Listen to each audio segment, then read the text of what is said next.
posterior ciliary arteries. The venous drainage of the anterior segment takes place through the 4 to 6 vortex veins. Damage to the vortex vein, the anterior ciliary arteries, and the long posterior ciliary arteries are the most important factors in the development of ASI. So when we detect the rectus muscle, we could cause the anterior ciliary artery to drop out. And the vertical rectus muscles are most dangerous in this condition because there are no compensating long posterior ciliary artery there. Therefore, some risk factors of ASI after strabismus surgery include advanced age, surgery on the vertical rectus muscle, or simultaneous surgery on 3 or 4 rectus muscles of the same eye, or if in some patient with previous rectus muscle surgery before, or some disease such as atherosclerosis, diabetes, or hypertension, this thyroid ophthalmopathy, or vortex vein occlusion. In sclerobuckling surgery, the circular band may compromise the circulation of the anterior segment circulation. Firstly, it is by manipulation of the rectus muscle, and secondly, it's by occlusion of the vortex vein through compression, and finally, it changes in the arterial circulation.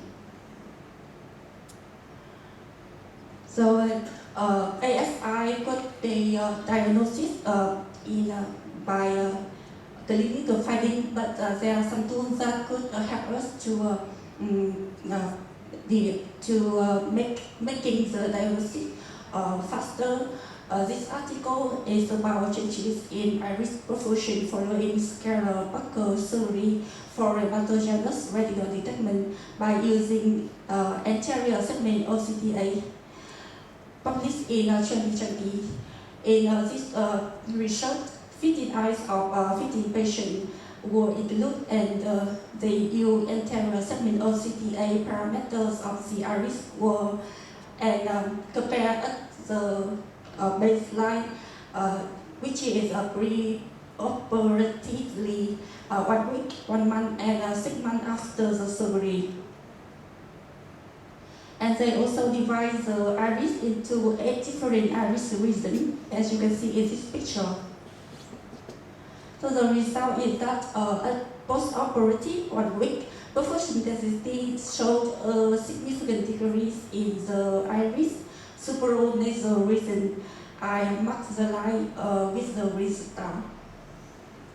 And at 1 month follow-up, iris perfusion density significantly decreased in all the underlying iris region apart from the superior region.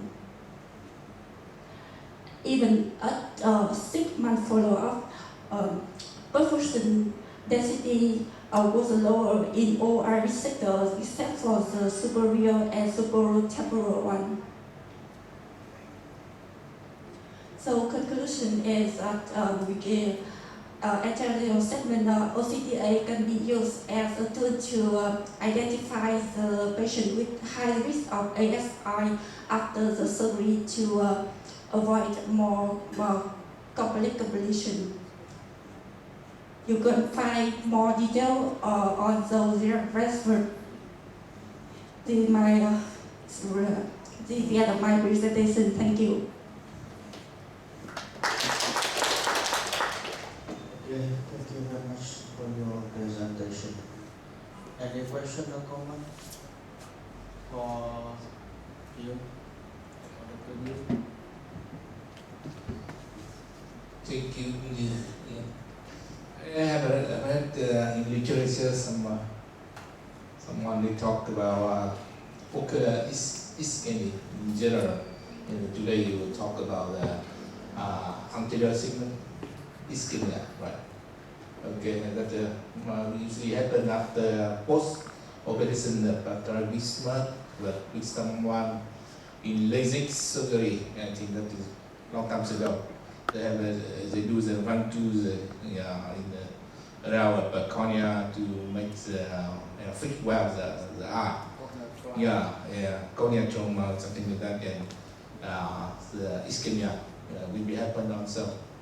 And with someone with CCF, I mean that carotid cavernous fistula, because there's the hypotension of vortex, venous, the upper, and you can make the anterior segment ischemia also.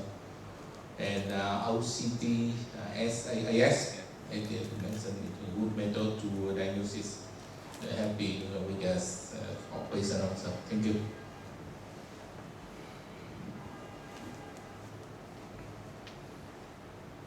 Thank you, Dr. Cương. Okay, so when we use retinal detachment, we use buckle, buckling, so sometimes it happens as well. But for anterior ischemia, I do many cases in basics. I never happen with this problem. And mostly before we use microkeratome for mid-corneal fluff, maybe more ischemia. But right now, mostly in over many hospitals, they do not use LASIK. That means we have to see microkeratome to use the mid-corneal fluff. Often now we use femtolasics, and femtolasics with femtolaser is less ischemia anterior. But I use several kind of machine for microcorneal flap by femtolaser.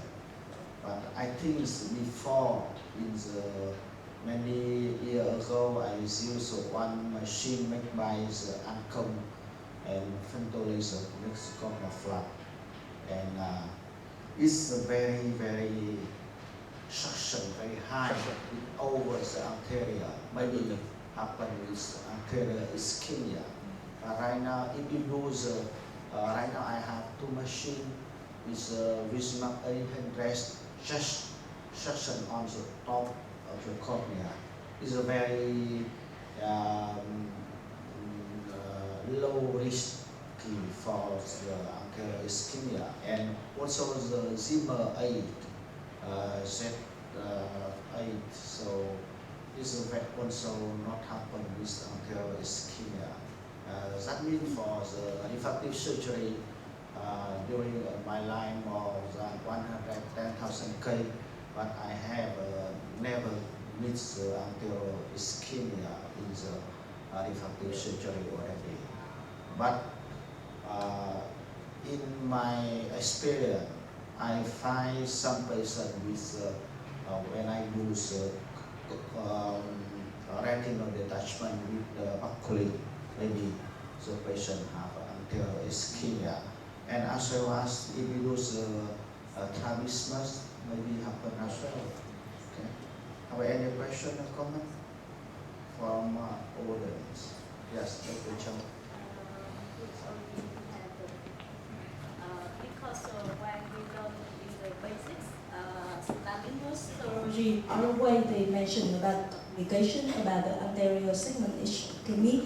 So that's why because if we do more than two rectus, because sometimes we have the three muscle, but we have the one oblique, that's okay. But more than two, that's three muscle. Sometimes it's for the difficult cases we must to transfer for the so that's why we touch more than three rectus. Sometimes we to prevent the complication. That now we have some many modifications that like before we cut all of the length of the rectus, but now we only to half is we do the bridge of mix. And the other thing that maybe we do some phonic incision is better than the linear incision. And last week the Dr. Donis come to us and tell us that if we do like the Dr. Sơn do the retinal detachment for the buckling, or we do more than 3 rectors.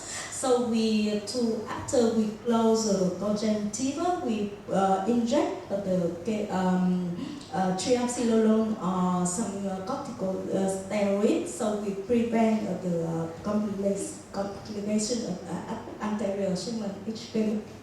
Thank you.